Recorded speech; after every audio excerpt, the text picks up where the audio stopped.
Bryan Danielson makes his AEW in-ring return last night on AEW Collision as part of the Continental Classic, sporting a protective apparatus for the first time, of course coming back from his broken orbital bone injury. Speaking of the Continental Classic, we've got all the results, details and standings as the Blue League takes shape after AEW Collision last night. Kenny Omega versus Ethan Page is set for a Canadian edition of AEW Collision next week.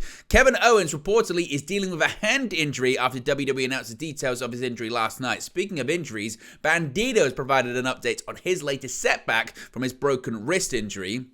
Julia Hart seemingly has kicked off a feud with Abaddon on Collision last night. Of course, Hart, the TBS champion. A match has been added to the Ring of Honor Final Battle event, and Chris Jericho makes a surprise appearance at an independent pro wrestling event in Vietnam.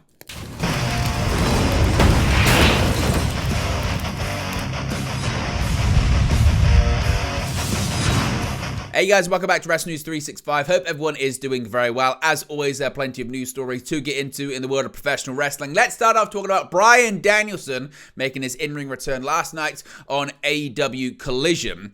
Now, in the last of the three AEW Continental Classic matches on last night's Collision, Bryan Danielson wore a protective apparatus after his recent injury.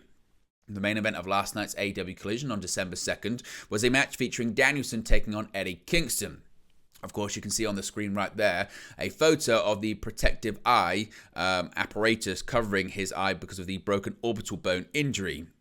While there were plenty of stiff shots throughout the match, the pair went the distance, nearly hitting the 20-minute time limit draw limit. In the end, after an enormous psycho knee to Kingston, Danielson picked up the pinfall victory just under the wire, his first victory in his first match in the Continental Classic. We'll get into details as to the other matches in the Continental Classic in just a second, but what are your thoughts on Bryan Danielson's in-ring return? What are your thoughts on his apparatus? Do you think he's going to have to wear this throughout the entirety of the tournament? Do you think he needs to wear it? What are your thoughts about Bryan Danielson? Are you concerned about his health after he's had a myriad of injuries this year, whether it be concussions, whether it be shoulder problems, whether it be a broken arm, and now this broken orbital bone injury? Let me know your thoughts, as always, in the comments section below. Now, I spoke about the AEW Continental Classic. It continued last night on AEW Collision. The Continental Classic tournament continued last night in Erie, Pennsylvania, with three Blue League matches. Last night's bouts were the first Continental Classic matches for both Bryan Danielson and Andrade El Idolo as well. Let's get into the matches and the results. The first of which saw Brody King face off against Claudio Castagnoli.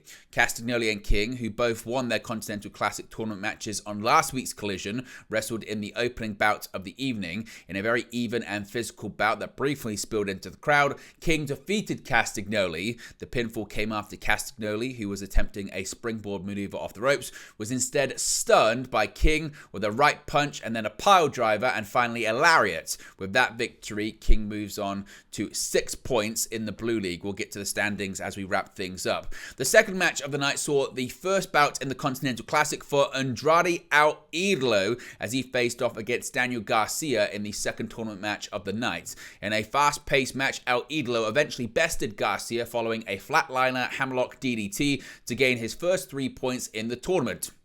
Just moments earlier, Garcia had El Idolo in a sharpshooter. The two shook hands after the match as well. Then, as we get into the main event, which we just spoke about, Bryan Danielson made his AEW in-ring return as he faced off against Ring of Honor World and New Japan Strong Openweight Champion Eddie Kingston, of course. The Ring of Honor World Championship and the New Japan Strong Openweight Championship is going to be merged with the Continental Championship to form a Triple Crown Champion. The bout was Danielson's first since suffering an orbital bone injury in October, and he wrestled the match wearing a patch over his eye. Both wrestlers hit each other with everything they had and kept getting up. Kingston even attacked Danielson's injured eye. With about 3 minutes left of the bout, Danielson hit Kingston with a running psycho knee to secure the victory and earn the 3 points. Now, the tournament continues this Wednesday night on AEW Dynamite with 3 Gold League matches. Swerve Strickland facing Mark Briscoe, Jay White facing Jay Lethal, and Jon Moxley will take on Roosh. As far as tournament standings when it comes to the Blue League, of course, as I mentioned, it was only Blue League matches that took place last night on AEW Collision. You can see it right there. Bryan Danielson kicked off his campaign with 3 points as he now has that opening victory against Eddie Kingston. Brody King actually leads the Blue League at the moment with a victory over Eddie Kingston last week. week, as well as a victory over Claudio Castagnoli last night. Andrade El Idolo also sits on 3 points after his opening victory against Daniel Garcia. Claudio Castagnoli also sits on 3 points right now, with a victory over Garcia last week, but a defeat last night to Brody King. Daniel Garcia currently sits on 0 points after consecutive losses against Claudio Castagnoli and Andrade El Idolo, in addition to Eddie Kingston, who also sits on 0 points after losses against Brody King and last night Bryan Danielson. Who do you think comes out victorious in the Blue League and will face the winner of the Gold League? Let me know your thoughts and predictions about that in the comment section below. Now, one match has been set for AEW Collision next week, and it's going to feature 2 high-profile Canadians. On Saturday's AEW Collision, Ethan Page talked about racking up victories on Ring of Honor television. He brought up his match against MJF in Canada when he came up short in a match that was for the AEW World Championship earlier this year. He said he wanted to face one of the top names in Canada and called out Kenny Omega. Page has mostly been wrestling on ROH television for much of the fall. He had been feuding with Tony Nese and defeated him in a match on the November 15 edition of ROH on Honor Club. When it comes to Omega, he and Chris Jericho have been teaming as of late, calling themselves the Golden Jets. At Full Gear last month, they defeated the Young Bucks, earning a future AEW World Tag Team title match at the time of their choosing. In addition to that, more Blue League matches will take place next week with some rematches as well. Bryan Danielson will meet Andrade El Idolo. Of course, it was actually in his prior match on Collision against El Idolo that Danielson suffered the broken orbital bone injury, while Claudio Castagnoli will face the man that beat him for the Ring of Honor World Championship, that being Eddie Kingston. So several big matches announced for next week's show. Let me know your thoughts about that as well.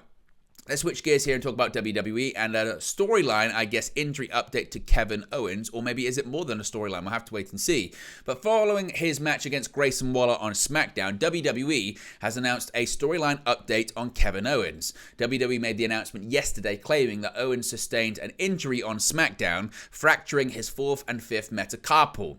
The hand injury was part of a story for Owens and Waller's match on Friday. There was a spot during the Owens versus Waller bout where Austin Theory interfered and stomped on Owens' right hand against the ring steps. Waller then targeted Owens' hand during the remainder of the match.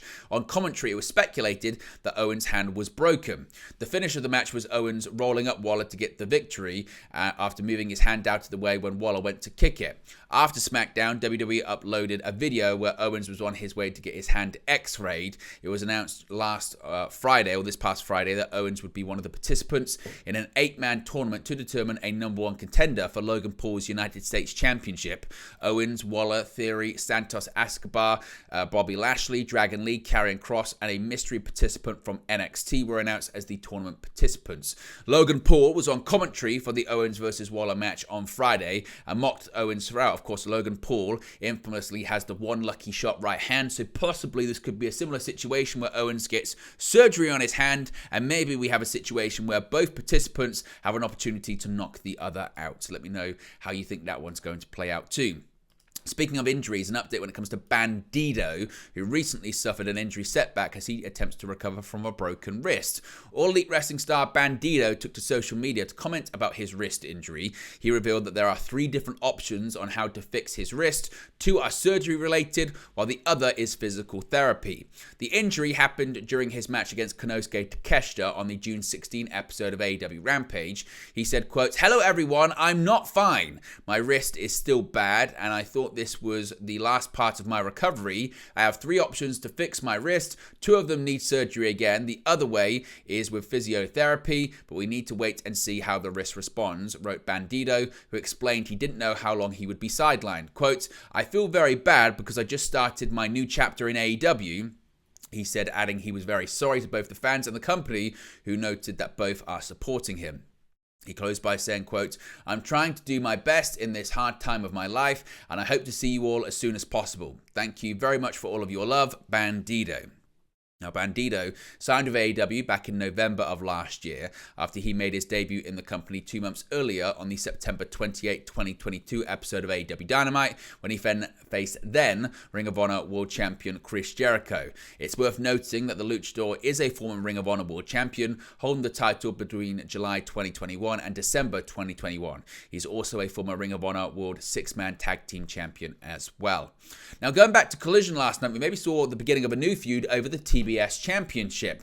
There was a match on last night's Collision between Abaddon and Kiera Hogan. Abaddon picked up the victory. However, it doesn't look as if we're going to have to wait too long before a brand new opponent emerged. After the match, the lights went out in the arena, and when they turned back on, Julia Hart was standing in the corner of the ring. Gesturing towards the TBS Championship bout, Abaddon seemed primed to fight until the lights went out again, and when they came back on, Hart had disappeared. This seemingly set up a championship match or a possible feud with Hart defending against Abaddon at some point in the future. Elsewhere, as I mentioned on last night's Collision, the House of Black were all over the show realistically as Brody King picked up a victory against Claudio Castagnoli as he continues to dominate the Blue League in the Continental Classic. Julia Hart recently successfully defended her TBS Championship with victories over Emi Sakura and Lady Frost after having won the title from Chris Statlander at AEW Full Gear last month. Now, we spoke previously about the ticket sales for Ring of Honor Final Battle possibly not selling very well and only 2 matches being announced for the show. Well, we've now got more matches added to the pay-per-view. Shane Taylor and Keith Lee will meet at Final Battle. Lexi Nair asked Lee on Saturday's Collision who he was referring to last week when mentioning wanting to face him. As Lee was about to speak, Shane Taylor walked up and said their tag match last year didn't solve anything. He challenged Lee to a match for Final Battle, with Lee accepting.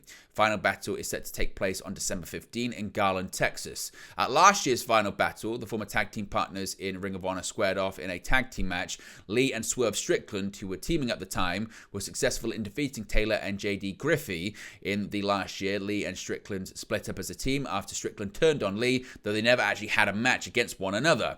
Taylor has continued to wrestle in Ring of Honor, recently accepting Lee Moriarty as the newest member of Shane Taylor Promotions.